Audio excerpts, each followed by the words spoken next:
Hey everybody, yes, welcome back to the Paid Search Podcast. My name is Jason Rothman. As always, I'm joined by the great Chris Schaefer. Chris, how's it going today? Recording a little bit earlier this week and a little bit earlier in the day. Very early in the morning. Very early. Early risers here. 3 a.m. 3 a.m. 3 a.m. in the morning. So Jason's energy is a little low, but don't worry. He's drinking something out of a cute little, it's a cute cup.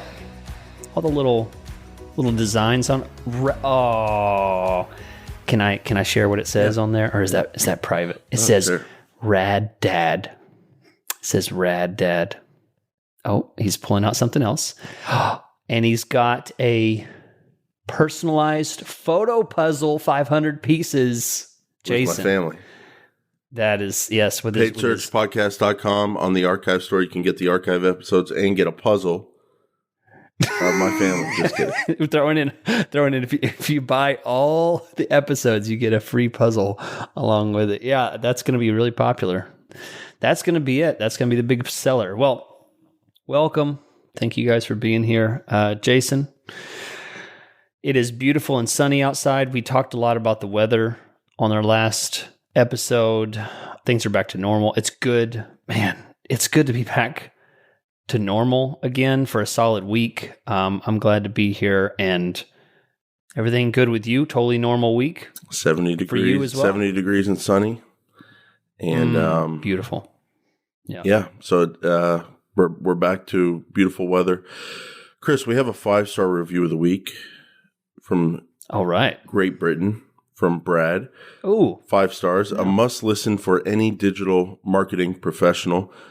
Being new into digital marketing and paid search last year, Chris and Jason have helped me to develop a much better understanding of PPC strategies for success. I use the podcast to discuss talking points with my PPC manager, who agrees it has helped fast track my learning and development. Appreciate the help, you guys. Brad from the UK. Chris, we kind of give a unique take on Google Ads, on search, and we kind of have a very similar style, but I think it's a style that works. One thing we do often is manual bid. Sometimes we do different bidding, automated bidding strategies. Talked about ROAS last week, talked about when we would want to use automated ROAS. But oftentimes we're doing manual bids, and I think today you've got an episode planned for us with this is a strong word. I want to rebel already. I don't like this word. 3 rules for manual bids. These are rules. These rules cannot be broken. So we'll see. We'll see how strong these rules are. But we'll be talking about manual bidding today. Yeah, and I'm excited. I mean, these are things that I have learned. This is not something, by the way, when I come up with these topics, these are things that I learned from talking to people. I do consulting and training with people, and these are the things that I've decided are really solid rules that work. So stick around, especially at the end, because I have an illustration that I want to share that really pops all of this into a clear picture that really works every time when I use this illustration. So you're going to stick around for that. But first, before we get into that, we're going to talk about the news, and we have some interesting news to share.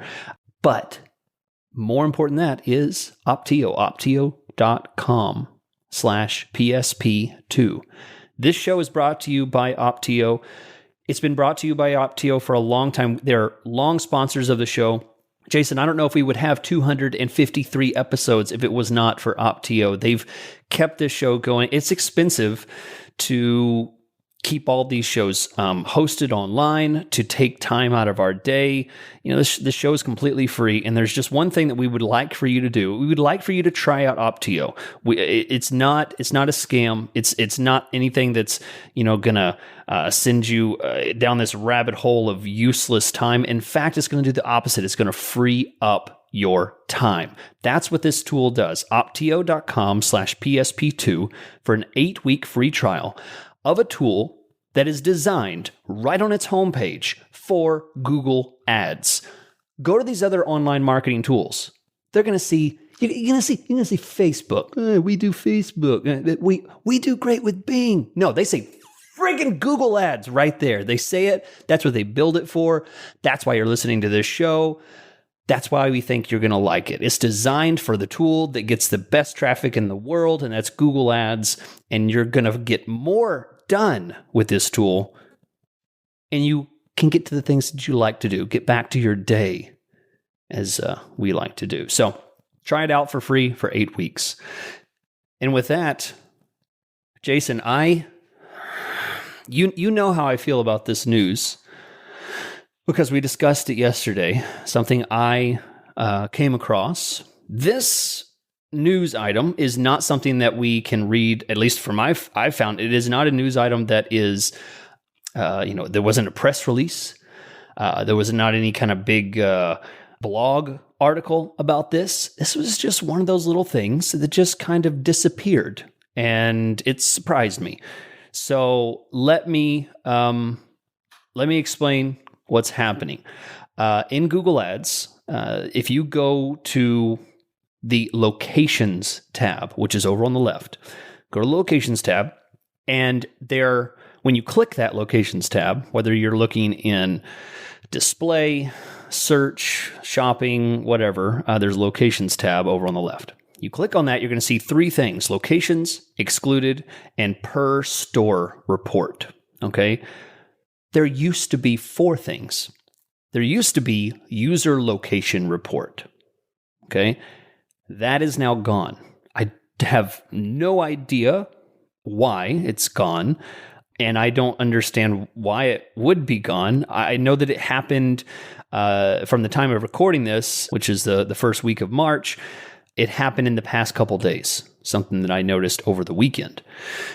I'm telling you this because it's important that you understand what we're now missing in this reporting. And hopefully there's going to be a better solution for this. But used to, when you clicked on this, you could click on user location report and see everybody that was clicking by country.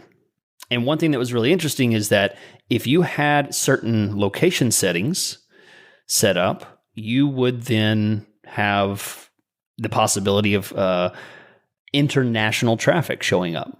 So if you had location targeting and then you had the ability for people outside the United States to see your ad, then what you would do is you would get traffic from UK, from Russia, from India, from South America, anywhere that was outside the United States, but was searching with the intent of the United States. That's fine, but you want to keep an account of that. You want to know how much of that is happening. From what I can tell, it is no longer possible to see that. It is now just a subtle hidden number. And if you want to see this information, be sure, if you really want to see an illustration of what this looks like, you might be interested in our super patron level, which I have a video that I do, sometimes multiple videos a week, where I illustrate some of the things we talk about on the show. You can join at the super patron level, but I think this is a big deal. It's a subtle thing for most people, but if you are running a campaign that is allowing for international traffic, or you don't want international traffic, there's now not a way, as far as I can tell, right in Google Ads, to see that international traffic. And I'm not sure what to think at this point. Yeah, Chris, it's kind of something new. You had told me you were trying to find this location information, and right before you had messaged me about that previously, like maybe a day before that, I was looking at my location reports trying to find user location, what used to be called user location, and I noticed that the flow was different, and now there's targeted and matched under your locations, and I'm not seeing user location anymore anywhere. And like you, I feel like there's possibly some data missing because it's different. I'll just tell you one thing. I'm looking at a search campaign. I'm looking at last 30 days, and I'm on match locations, and I see 17 clicks out of 35 that I'm getting city data on. So I think we need to dig into targeted, need to dig into matched. Targeted, by the way, I am getting 35 clicks on, 35 out of 35. Right. It shows me my 3 countries that I'm targeting. When I click over to matched and then I break it down to the city level, well, to be fair, I've got it set at the United States for cities. Oh, actually, Chris, to be fair, I see 17 out of 17 United States cities. So I think the big thing might just be if you're targeting the United States and you get some traffic from other countries, might be an issue. I'm not seeing it be an issue yet in terms of inside of one country traffic. I'm still seeing locations for all my clicks. It depends on your setting. Like I said, if you're going to be targeting to details, if you're going to target United States and then lock it down to people regularly in or in, I would not imagine you're going to be getting a lot of traffic from other countries, but I could be wrong. Yeah. It's the one when you target presence and interest. That's the new terminology they use in the settings. If you target presence and interest, the interest setting is what will get you in trouble. Now you have no way of knowing how much interest traffic you're getting rather than presence. Google Ads changes all the time. Few things change as much as the exact wording on those advanced location targets options, which by the way, they're not called advanced location anymore. Now they're called location options. Options, yeah. And I don't mind presence. That's the one I usually do. Presence, people in or regularly in your target location. I think that's the best naming they've done so far. It's always been super confusing, but I like presence and interest. I'm in something versus I'm interested in something. And I always say it, I never test it. Maybe one day I will. But search interest, people searching for your targeted location. What if I was a moving company targeting Jacksonville, Florida, and I had like a 50-mile radius around Jacksonville, and then I just had keywords like moving companies, movers near me, office movers, and I set it to search interest, people searching for your target location. Would I just get the best geo keyword traffic ever? It's a hunch. Yeah. I still haven't tested it. Maybe one day. Yeah, I still haven't. Years. Someday. All right. Well, let's get into the main part of the show. And as Jason, you hinted, we're going to talk about manual bids. Going old school here. I mean, I don't know how often it's not old school, Chris. It's every single day of my life. It's management. Oh, I manage manual bids. Old school for... This is everyday Google Ads. You can call it old school. You can say it's outdated, blah, blah, blah. But no, this is what we're doing every single day. Think of how much of an expert you and I are at manual bids. We do it every day. I don't want you to disrespect manual bids by calling them old school. They're every day. They're new school. They're constantly evolving. I change manual bids all the time. They're not old. Take it back. Okay, I meant old school for the podcast. We used to harp on this so much. We had manual bid discussion after manual bid discussion. We even simulated our own debates so that we could argue with each other about it. I mean, that's how much we were invested in this discussion. So we felt like we kind of hounded on that, but we're coming back to it. What I meant by old school is... I want to be loved. I want people to like this show. I want people to like me. I want huge listenership numbers.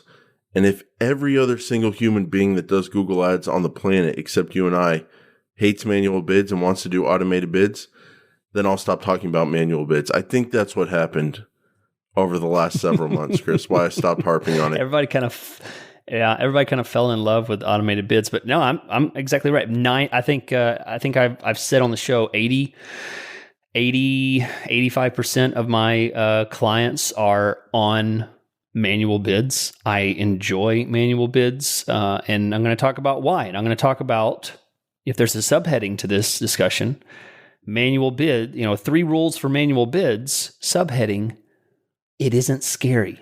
Don't let it be scary anymore. Let's make manual bids less scary. Okay.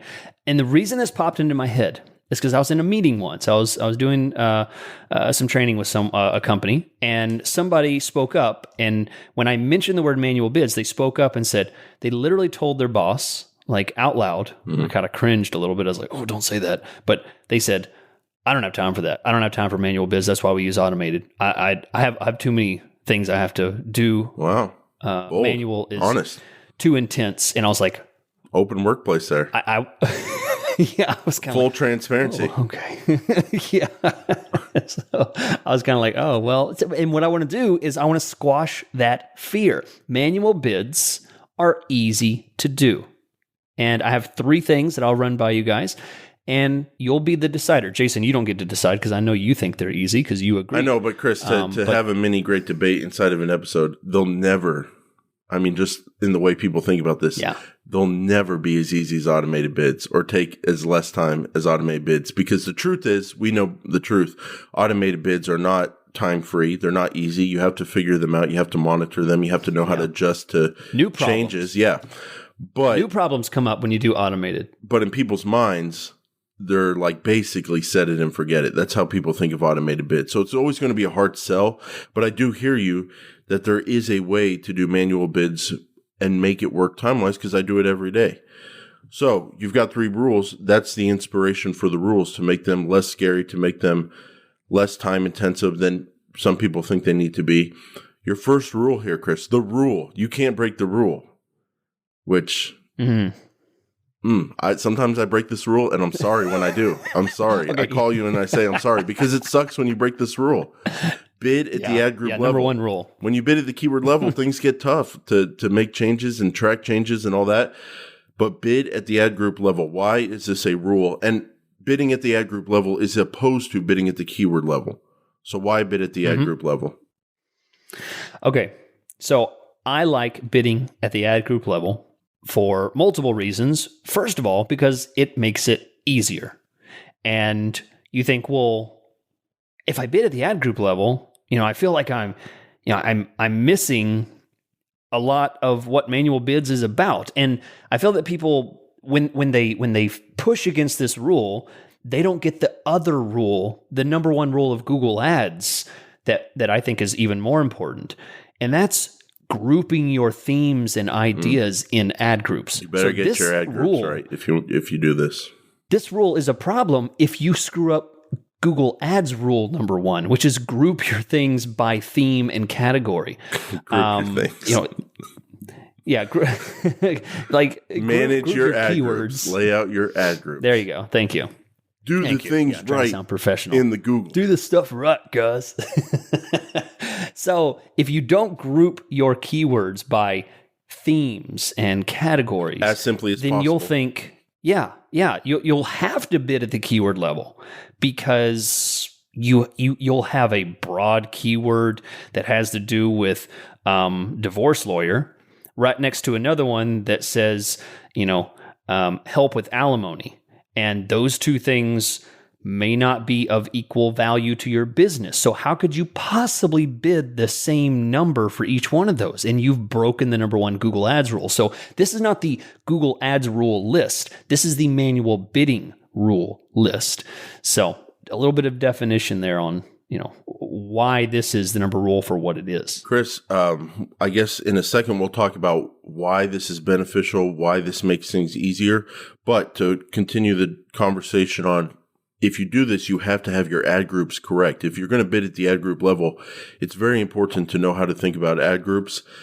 There's 2 ways to break that down. I think you got to think in terms of the keywords and how loose they are, broad match keywords, brand keywords.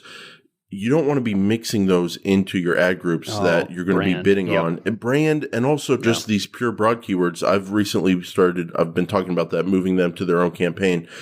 You want everything in that ad group. You want as much in there as possible, make it as simple as possible. But you want every kind of keyword in there to represent the same meaning with the search and show up on the same quality of traffic. And if you throw a brand keyword in there, that obviously changes what kind of traffic you're getting. If you throw in a pure broad keyword, that can totally change what kind of traffic you're getting and how much you pay for it. So it can throw off your numbers. So you got to think about the settings like that. But then you also got to think about what we talked about last week. ROAS, return on ad spend. You have to be thinking about the revenue associated with the kind of keywords that are in your ad group. Like Chris said, if you do divorce cases and you do alimony specifically, if you get very different levels of revenue from those two services. You don't want them in the same ad group, because what you're bidding at the ad group affects what you're willing to pay for revenue. And if you have two different kinds of revenue that are drastically different or more in one ad group from keywords, you're not going to be bidding the right way. So you want the same quality of traffic, same kind of traffic in an ad group, but you also want the same level of revenue associated with what those keywords bring in. So let's say you do that, Chris, and you have your ad group set up correctly. Why is it beneficial to do a manual bid at that ad group level versus keyword levels? When keywords, I'll press you, are the ones that actually get the data individually. Sure. And wouldn't that be better? Yeah. Some people might ask. Yeah. So ideally, you want to bid at the ad group level because of simplicity. I think the whole thing, the subheading for this is manual bids are easy. And if manual bids are going to be easy, you have to keep things simple. Title, and you just outdone yourself. Yeah. We might do that. 3 ways to make manual bids easy. 3 rules. 3 rules for manual bids to make them easy. I guess maybe we'll see. But that's the idea. The reason is that that you might freak out and say, I don't have time to do manual bids. It's too complicated and it's too much time commitment for something like that. I have to check them multiple times a day and adjust things. No, you don't.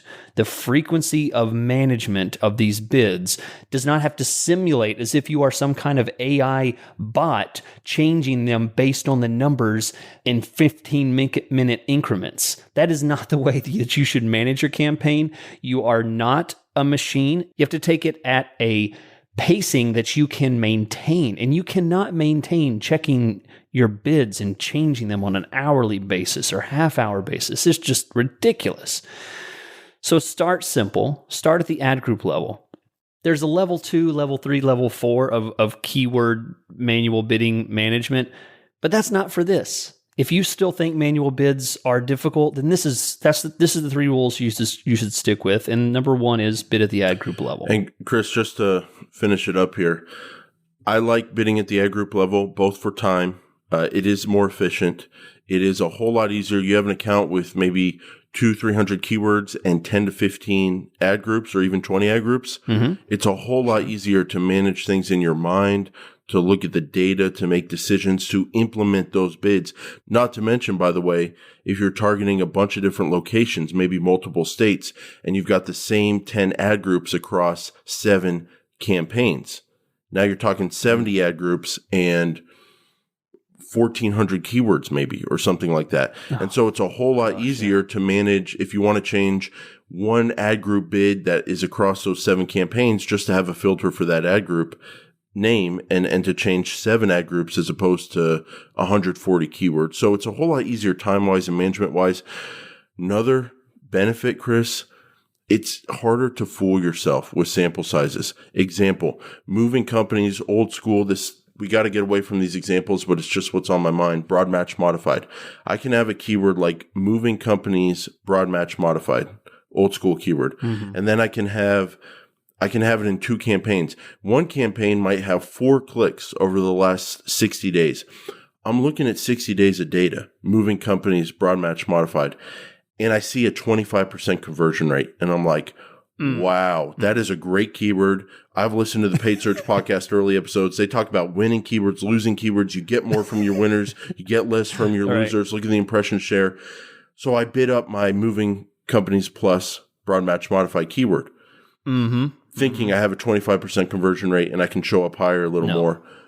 But then I go into another ad group and I look at moving companies, broad match modified, same keyword, same kind of ad group, same ads, just in a different location, different campaign. And it's got 30 clicks over the last 60 days, higher volume area, and it has a 7% conversion rate. Alternatively, you can have keywords that have a 0% conversion rate over 7 clicks. Maybe in reality, they're actually like a 30% conversion rate with more sample size. So if you look at the ad group level data, you're going to always get more data than looking at one keyword. And so it forces you, or it helps you not make those sample size mistakes. And you can go, yeah, there's this awesome broad match modified keyword in there. It has a beautiful 25% conversion rate. But you know what? The searches that you show up on for that broad match modified, they're just like the other exact and phrase keywords that are in that ad group. Those are not getting a 25% conversion rate. Your real conversion rate is 13%, so you better bid accordingly. Much more accurate bidding, I find, when I do it at the ad group level, if the keywords in that ad group are all similar and have the same kind of revenue associated with them and the same kind of traffic quality, but it helps you avoid fooling yourself and making horrible keyword bidding decisions, because they do end up with horrible results if you're bidding that way and you don't take into account sample sizes accurately. Chris, the second rule for making manual bids easy: use whole numbers. And I'm assuming you mean, we're talking bids, we're talking dollars and cents. You're saying no cents, just dollars. Right. Yeah, I am. And this is something I've stuck to for a long time because, again, if manual bidding should be easy, and I don't think that anybody can do manual bids unless it at least is manageable. It should be at least something they can do. It should be easy. Start with whole numbers, and you think, well, wait, how do I create a difference between my keywords? How do I create a bidding ratio between one set of keywords that's worth more and another set of keywords that's worth less? My thought is begin with just whole numbers and set the more valuable keywords at, let's say, $3, and then create a ratio difference of $2 there and put the next one at $1. So your more valuable keywords are at 3. Your next valuable keywords that are a couple steps lower are 1. It's not really important how much you put there when you start. It's more about the numbers. And stick around after we get through this number 2, because this is the illustration that I want to give you about how to understand what to do with these numbers and how to understand them and how to use them. But the difference is create a difference between them. Create, a $3 bid versus a $1 bid.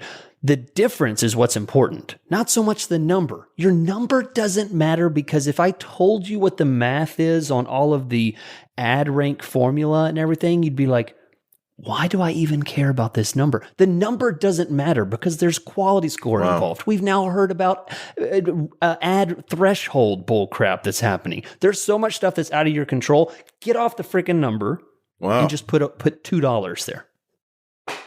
So manual bids are the way to do it, and the number you use as your manual bid does not matter. Yeah. You've become a radical, Chris. Do we have to talk in such extremes?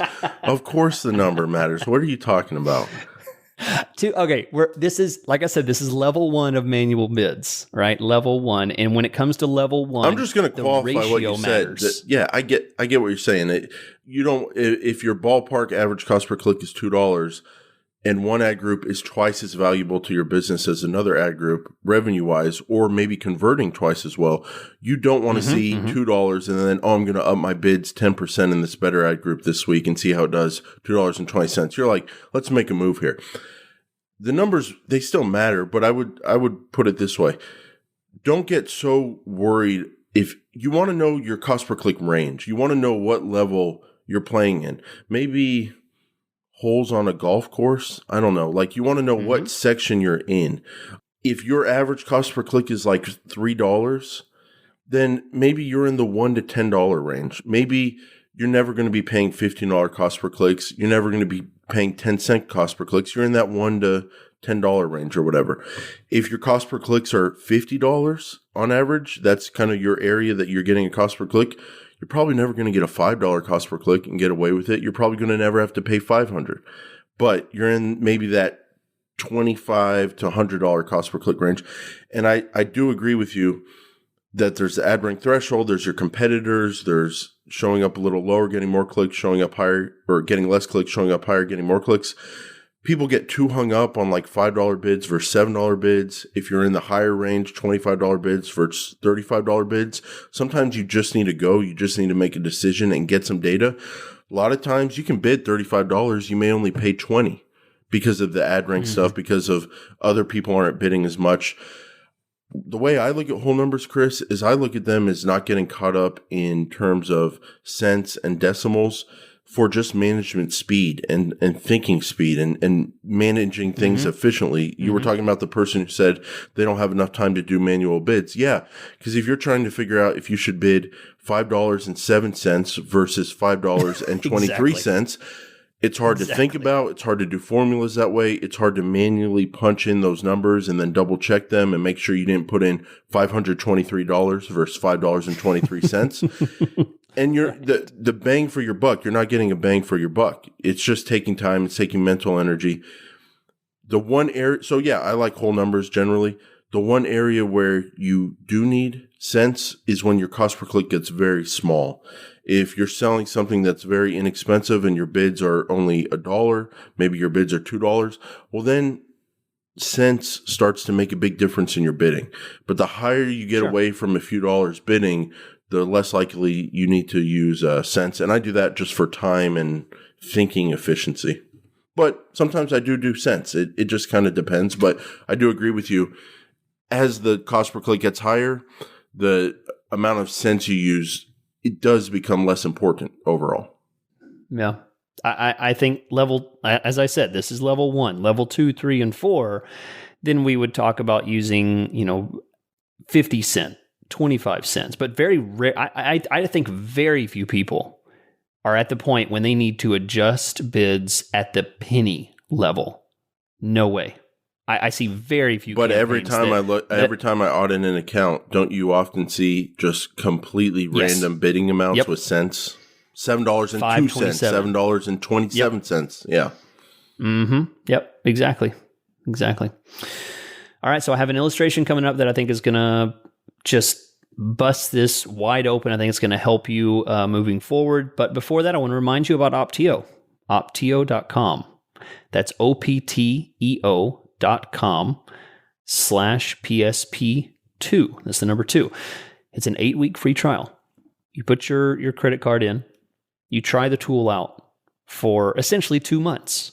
And I'm speaking to you guys directly that don't know what to do about Google Ads. You're listening to this show because you don't know what to check. You don't know what questions to ask. You don't know what is the problem with the campaign. This tool is designed to point out things that need improvement. It is the improvement tool designed to save you time with Google Ads management. So whether you have one account that you're running yourself, or you have 15, 20, 500 accounts that you're running, you and your agency, this tool scales for all of it. So try it out for free. We think you'll like it. Rule number 3, Jason, you've been reading them. I need you to read it. Keep consistency here, Jason. I feel like attacking you, but I'm not. Because you know what, Chris? I could feel it coming. You didn't give me a good title there. You had bid at the ad group level. Yeah, I can say that. You had use whole numbers. Yeah, I can say that. The third tip for manual bids. I'm working with Jason Rothman here, the man that came up with Jimmy, the man that came up with screaming yes on an audio podcast and doing hip thrusts. You have creativity. I'm sure you can do something with this. When in doubt, use this illustration. Great tip there, Chris. Really sums up what the tip is. So why don't you go ahead? Let's use this illustration. There you go. Thank you for that. Thank you for just pitching that up. You are the expert Google Ads manager that has the biggest Google Ads podcast on planet Earth. And your advice early in the show before I cleaned it up was do the thing right with your ad group. I think you said something to that extent. Thank you. Thank you for keeping me humble, Jason. I appreciate that. Chris, remember before we started recording when I said, "Ooh, I like this time of day. We should start recording now," a little earlier in the day. Mm-hmm. I take that back. Take that back. Yeah. I figured. Okay. Too early. All right. Let me paint a word picture for you. Okay. Set your minds as the canvas. Google Ads is the vehicle that you are driving, okay? And Jason, there are 3 points that are important to driving a car, all right? You have your hand on the steering wheel. Your steering wheel is a circular object that you grab and move and shift the direction of your campaign. That's your keywords, okay? Your keywords are your steering wheel of your car. You can make it go the direction that you want. For this conversation, let's talk about where your foot is. It's on the throttle. It's on the gas pedal, okay? Your bids are the throttle of your keyword. Every keyword guides where those clicks are going to go. Your bids determine how fast you're going to go after those. If you crunch that gas pedal all the way to the floor, you're going to go very hard and fast towards that direction that you are steering with that keyword, okay? So if you pull back, you'll still get there. You're still going, but you're going to get there slower, more cautiously, okay? Now let's talk about the third point. The third point is you mash that pedal, you're burning fuel. For our listeners over in the UK, petrol, or in Europe, the petrol, I believe is what they say. So you're burning gas, and you're going to run out of gas faster if you mash that pedal and rev up that engine, okay? So you can hit the gas all you want with high bids, but you will run out of gas faster. You will lose momentum and stop for the day. At the beginning of the next day, your credit card comes in, glug, glug, glug, glug, fills up the car, and it starts going again. So you have to understand your keywords are the direction of your vehicle. Your gas pedal is the bid, and you determine how fast you're going to get there, but it has to be maintained in a way that your gas does not run out too quickly. And the important thing is now take that one vehicle, multiply it by 50, multiply it by 200. That's how many keywords you have running at once.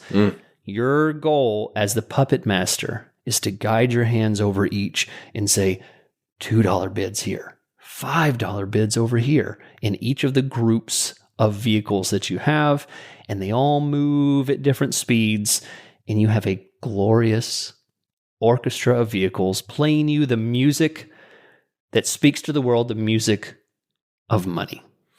You know, it's an interesting role in the Google Ads world is you have some Google Ads managers like us, you have business owners, and then sometimes you have marketing managers who are kind of in between. And if I was a marketing manager, to punish you right now, what I would love to do with my boss, the business owner, in a meeting, on a call, whatever, you laid that out beautifully, your strategy, why you're in control of things, why it's working, the way you think about things. What you said is absolutely a great illustration. It is a great way to think about things. Think about the 3 factors that you can control, the big ones.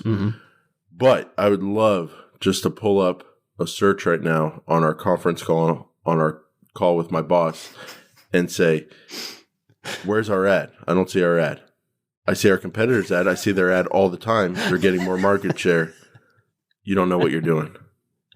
Right. And then you would go, that's because we're limited by budget. And our ad's not showing because we try to show too high. We have our foot on the gas too much, and our gas tank's too small to do that. And so we're not showing it. And then I would just do the search again. Where's our ad? Chris? Where's our ad? Where's our ad, Chris? That's 2 searches. Because, you know, this whole illustration I know that marketing thing, manager. I've worked with that marketing manager, and I hate them. They probably had a completely different name, different person, and they're just, it's like the Matrix. They're just all around, you know? There's just thousands and thousands. They're everywhere. It's tough, Chris, because I could just tell that illustration was so beautiful. It was so well thought, the way to think about the 3 big factors with manual bids, especially when starting. The only way that diamond could have been crafted was from pressure of trying to explain to people why their ad's not number 1, why they don't see themselves every time, why this is a correct way to think about it versus them. And you know what? It ain't going to work. It's not gonna convince anybody who can't be convinced. So just so you know, as beautiful as it is, where's my ad? I don't see my ad. Where's my And then you know what ends up happening? All of the that's true. Let's just triple the budget. Let's just do it. Let's just triple the budget. Oh, forget it. Just blow that gas tank up. Yeah. Let's just get it going. Get the bigger gas tank. But if you're a business owner, if you're an advertiser out there, if you're a manager, if you're the rare marketing manager that wants to actually get the cost per click down and get the cost per conversion down, not just say, where's my ad? That is a good way to think about things, and it is possible with manual bids. I think to sum up here, Chris, that illustration, that kind of joke about how some people don't get it and some people do, that's the reason we do manual bids. And that's the reason we have clients that stick with us, because we don't just go, okay, you have this budget, you're spending your full budget. It says limited by budget. Double or triple your budget with no thought about profitability. We actually have the tools with manual bids to go, okay, this is the budget that's possible. Money doesn't grow. I'm a dad now, Chris. Money doesn't grow on trees. There we go. You want some diapers? No, I'm kidding. Learn. The diaper thing, Chris? Potty. Can we just talk a little Patreon? My child has recently stopped using diapers. So tell me about it, Jason. What do they cost? I was going to say, I have no idea what they cost. I just buy them. Oh, you don't even know. You got a wife. You're like, go get some of those things. Here's $2. Yeah, I'm a dad now, Chris. Rad dad. Got my coffee mug. Money doesn't grow on trees. Some people can't. They can't just go, we're spending $1,000 a month. We're going to spend $4,000. They have to work with their manual bids, or one way to do it is to work with your manual bids. Get the cost per click down, get more budget going to the keywords and ad groups that have higher conversion rates, that bring in more revenue for your business. And the tools you laid out, the steering wheel with the keywords, the throttle with the bids, the gas tank with the budget, we do still have a lot of control over the direction of the Google Ads campaign. Absolutely. You just have to do it with manual bids. Or one way to do it is with manual bids. And what I meant to say is you just have to know how to do it. You know how to think about it. You have to kind of get over that initial fear period of, I don't know where to start. I don't know how to adjust. It does take some time to build up that muscle memory, build up that skill. But once you kind of get over that and learn how to start a campaign and get data and then know what to do from there with manual bids, every campaign's the same. It's the same things you run into and the same decisions to make. So I like the way you laid it out, Chris. You told me you do have some Patreon content to dig into, and I'm excited to get there with you. Yeah, let's get Jason some extra diapers. If you are not part of the patron group, then shame on you. You're not part of our special team, but we appreciate you listening anyway. So we'll be back next week with another awe-inspiring collection of words that make your English teacher blush.